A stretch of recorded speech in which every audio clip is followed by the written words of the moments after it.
अरे बंकटलाल शेठ कुठं निघाला? अरे दामोदर शेठ, तुला माहित नाही? शेगावा गोविंद बुवा टाकळीकरांचे कीर्तन असते, तिथे चालले मी. अरे वा, मी सुद्धा तिकडेच निघालो. अच्छा. हे गोविंद, तुला एक विचारायचे होते. विचारा की. ते त्या दिवशी 4 दिवसापूर्वी नाही का ते एक माणूस भेटले होते, साधू पुरुष, योगी पुरुष.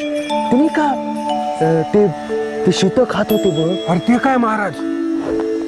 अरे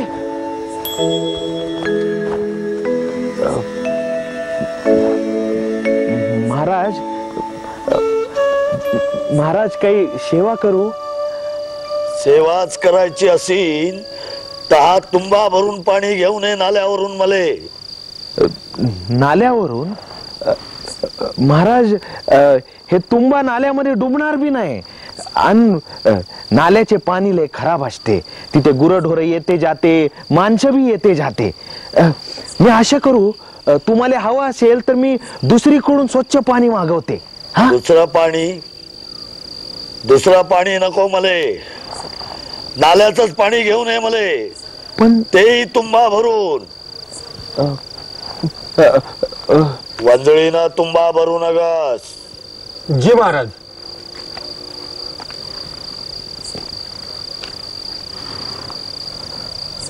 गणी गण गणात बोधे.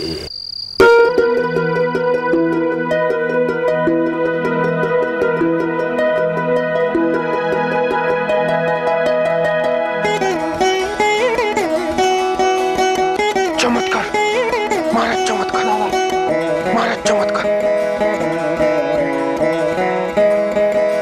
महाराज, चमत्कार झाला महाराज. महाराज चमत्कार झाला. हा तुंबा पाण्यात जिथं जिथं बुडवला तिथं खड्डा झाला महाराज. गणी गण गणात बोधे. आणि महाराज, त्या नाल्यातनं घाण पाणी वाहत होतं, पण या तुंब्यात घेतल्यानंतर ते पाणी स्फटिकासारखं स्वच्छ झालं.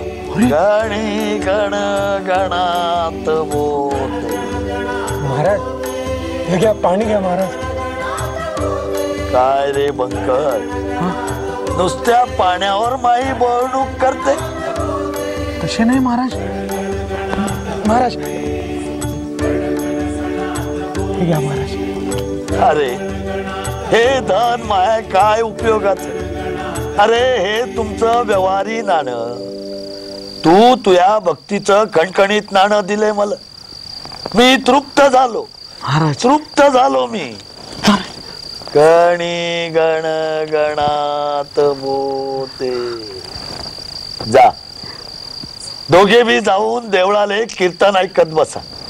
मी बी तटी त्या कडुलिंबाच्या झाडाखाली जाऊन कीर्तन ऐकते. जा.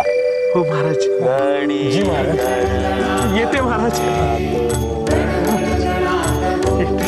गणी